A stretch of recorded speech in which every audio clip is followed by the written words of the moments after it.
अगर मैं गुटखा या पान चबा रहा होता ना, पक्की बात है, तो आज मैं गुटखा और पान चबा के देश के चौथे स्तंभ पे थूकता। हमारे किसान भाई वहाँ लखीमपुर खीरी में जिंदगी और मौत की लड़ाई लड़ रहे हैं और आप यहाँ व्यस्त हैं अपने हीरोइन को, अपने ड्रग्स को दिखाने के लिए। मैं आपको, इस देश की जनता में अपना मकान बेच के आपको पैसा दूंगा अगर आप उसके बाप से उस बच्चे की बात करा सके जिसकी जान चली गई। बताइए कि अगर इस देश में जवान शहीद हो तो मुआवजा, किसान शहीद हो तो मुआवजा, बेटी के साथ बलात्कार तो मुआवजा। एक बात बताइए, तो मरिए ना, नेताओं के बच्चों को मारिए और देगी देश की जनता मुआवजा। गाड़ी आती है और बड़े बेरहमी के साथ हमारे देश के किसानों को उनको कुचल दिया जाता है और कुछ किसानों को बेरहमी से गंभीर रूप से घायल कर दिया जाता है। आप इस मामले को दबाना चाहते हैं। क्या हमारे देश के अंदर जान और मौत का सौदा इतना सस्ता हो गया कि हमने करनाल देखा, हमने लखीमपुर खीरी देखा और हम ये घटना लगातार देखते जा रहे हैं। हमने गोरखपुर के अंदर एक व्यक्ति को मरते हुए देखा, हमने करनाल के अंदर अपने देश के किसान को रेडी कर लो, रेडी। लखीमपुर की घटना जो हुई आपने देखा जी, क्या किसानों ने सीखा अब तक उससे? किसानों की बात अभी मैं करूंगा, लेकिन किसानों को लेके ही बात करूंगा। मतलब आज अगर मैं गुटखा या पान चबा रहा होता ना, पक्की बात है, तो आज मैं गुटखा और पान चबा के देश के चौथे स्तंभ पे थूकता, क्योंकि आज इस देश के चौथे स्तंभ पे थूकने की वाकई बहुत जरूरत है। इन लोगों ने दलाली की, चाटुकारिता की सारी हदें पार कर दी। कोई शिखर सम्मेलन बना रहा है अपने चैनल पे, तो कोई आपने देखा कि शाहरुख खान के बेटे आर्यन को दिखाने में व्यस्त है।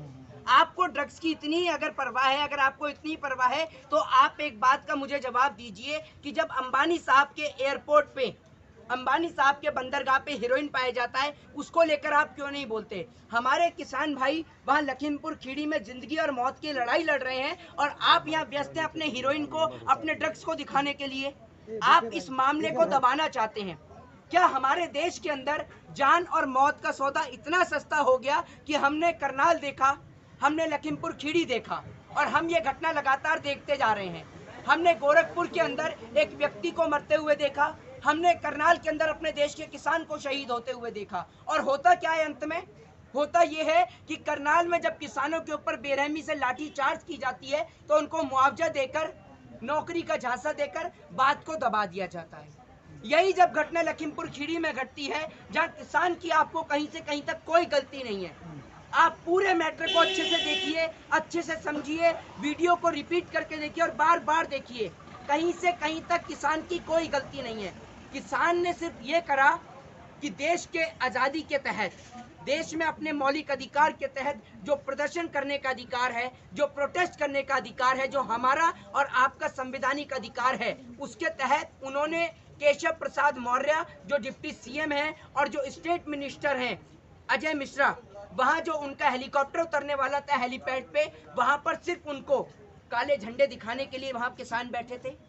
गाड़ी आती है और बड़े बेरहमी के साथ हमारे देश के किसानों को उनको कुचल दिया जाता है और कुछ किसानों को बेरहमी से गंभीर रूप से घायल कर दिया जाता है। क्या लोगों की जान अब इतनी सस्ती हो गई कि मुआवजा देने के बाद मामले को ढकने की कोशिश की जाती है? और जब वहां पर विपक्ष के नेता जाते हैं, चाहे वो अखिलेश यादव जी हो, चाहे वो प्रियंका गांधी हो, चाहे वो चंद्रशेखर रावण हो, चाहे वो भूपेश बघेल हो, कोई भी हो, जब वो वहां पर जाते हैं तब उनको जाने से रोका जाता है। कहा जाता है कि भाई यहाँ पर 144 का आप उल्लंघन कर रहे हैं। आप एक बात बताइए, जिस उत्तर प्रदेश पुलिस को ये नहीं पता कि 144 होता क्या है।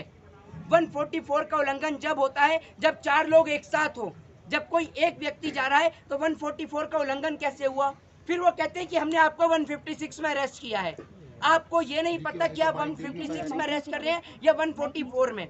दूसरी बात, जब हाथरस में एक बेटी के साथ घटना होती है तब ये लोग नहीं मिलने जाने देते। क्या हमारे देश के अंदर अंतिम बार जो हमारे देश के किसान भाई जो शहीद हुए हैं, जब उनका अंतिम संस्कार हो रहा है, तो क्या अंतिम संस्कार में जाना भी अपराध है?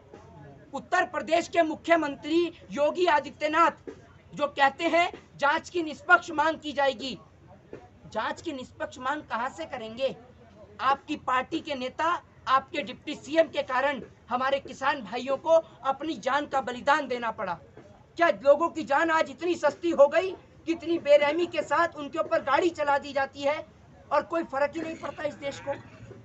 क्या आपको लगता है कि हम यहाँ पर लोकतंत्र में रह रहे हैं?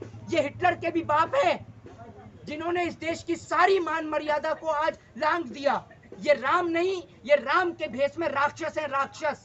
और ये ऐसे राक्षस हैं जो अपने देश को भस्म करने में लगे हुए हैं। ये भस्मासुर हैं एक तरीके से। भाई जी, जो अजय शर्मा की आप बात कर रहे हैं, जो गृह मंत्री है उत्तर प्रदेश के, उन्होंने किसानों को तो पहले ही चेतावनी दे दी थी कि संभल जाइए नहीं तो बड़ी कार्रवाई करेंगे। एक बात आप मुझे बताइए, आप होते हैं इसको संभालने वाले हैं? अरे आपकी औकात क्या है? आपकी औकात क्या है? आप ये बताइए। आपसे अगर इस देश की जनता अपना वोट छीन लेना तो आपकी हालत आपको पता चल जाएगी और अपनी औकात का अंदाजा आपको लग जाएगा। आप गृह मंत्री कोई विदेश से बन के नहीं आता। आपको गृह मंत्री बनाने वाले, आपको राष्ट्रपति बनाने वाले, आपको प्रधानमंत्री बनाने वाले, आपको मुख्यमंत्री बनाने वाले इस देश की जनता, इस देश का किसान है, जिसको आप बेरहमी से मारते हैं, जिसको आप बेरहमी से ऐसे जख्मी कर देते हैं कि किसान ना होकर ये कीड़े मकोड़े हों। आज हमारे देश की मीडिया जो ड्रग्स चला, एक मिनट रुकिए, आज जो हमारे देश की मीडिया जो ड्रग्स चला रही है, हमारे देश की मीडिया जो शिखर सम्मेलन करने में लगी है, हमारे किसान भाई जिंदगी और मौत के बीच लड़ाई लड़ रहे हैं और उनके लिए कोई आवाज उठाने वाला नहीं है। क्या तकलीफ नहीं होती आपको इस बात से? आपको तकलीफ होती है नहीं होती है बताइए मुझे। आपको होती है नहीं होती है बताइए। इतने सारे पत्रकार हैं, क्या आपके तकलीफ होती है? आप क्यों नहीं बोलते तकलीफ होती है नहीं होती है? बिल्कुल तकलीफ होगी, लेकिन ये कह रहे हैं कि जो उनके भी कार्यकर्ता इसमें मारे गए, वो आरोप लगाते कि किसानों ने मारा है। आप एक बात मुझे बताइए, आपने कहा किसानों ने क्यों मारा है? आपको कही थी किसान ने कि आप अपने कार्यकर्ताओं को वहां भेजिए? बताइए, क्या लोकतंत्र में हमें आजादी देता है? आर्टिकल 19 प्रोटेस्ट करने की परमिशन देता है। प्रोटेस्ट करना हमारा संवैधानिक राइट है और इस राइट को, इस मौलिक अधिकार को न मोदी सरकार न योगी सरकार कोई हमसे नहीं छीन सकती। प्रोटेस्ट करना हमारा संवैधानिक अधिकार है और अगर हम इस अधिकार का पालन करते हैं तो क्या हमारे को मार दिया जाएगा जान से? आप किसान को मौत के घाट उतारेंगे इतनी बेरहमी के साथ, और आप उसके बाद कहते हैं 45 लाख रुपए मुआवजा मिलेगा, नौकरी दी जाएगी उनकी शैक्षिक योग्यता के आधार पर।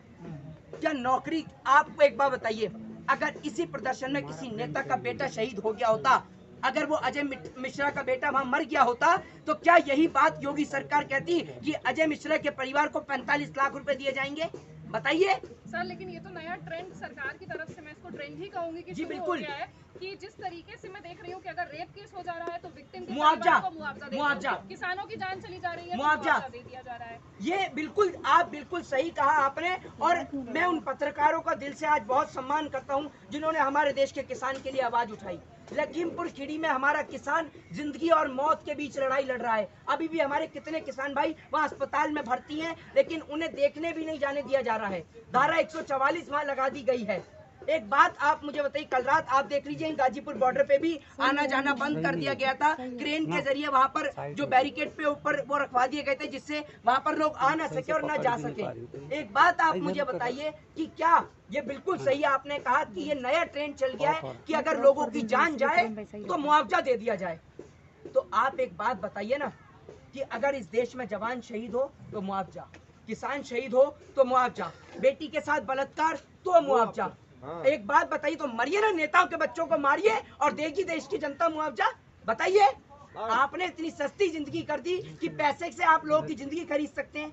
वो जो छोटा सा बेटा जो चिल्ला रहा था मेरे पिता से बात करा दो, मैं आपको, इस देश की जनता में अपना मकान बेच के आपको पैसा दूंगा अगर आप उसके बाप से उस बच्चे की बात करा सके जिसकी जान चली गई। बताइए, अभी जो किसान हमारे शहीद हुए हैं उनका घर और परिवार क्या 45 लाख रुपए से चल जाएगा? है? बताइए, किसी का पिता वहाँ शहीद हो गया, किसी का भाई वहाँ शहीद हो गया और आप 45 लाख रुपए में उनकी जान का सौदा कर रहे हैं। आपको शर्म नहीं आती?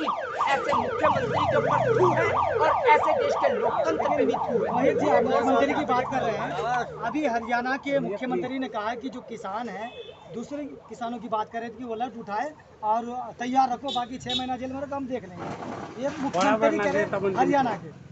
देखिए, मैं आपको एक बात बताऊं, हरियाणा के खटारा मुख्यमंत्री मनोहर लाल खट्टर पे तो मैं कोई बयान दे ही नहीं सकता। ये सारे के सारे नेता एक से बढ़कर एक हैं। इन्हों को इस देश से कोई परवाह नहीं है। ये सिर्फ अपनी कुर्सी से प्रेम करते हैं। इस देश में किसान शहीद हो, इस देश के अंदर बेटियों के साथ बलात्कार हो, इस देश के अंदर मीडिया पत्रकार बंधुओं को सरेआम मारा जाए, इन्हें कोई फर्क नहीं पड़ता। इनको फर्क पड़ता तब है जब इनकी कुर्सी खतरे में आती है। ये कुर्सी से प्यार करते हैं, ना कि इस देश की जनता से। जय हिंद, जय भारत, वंदे मातरम।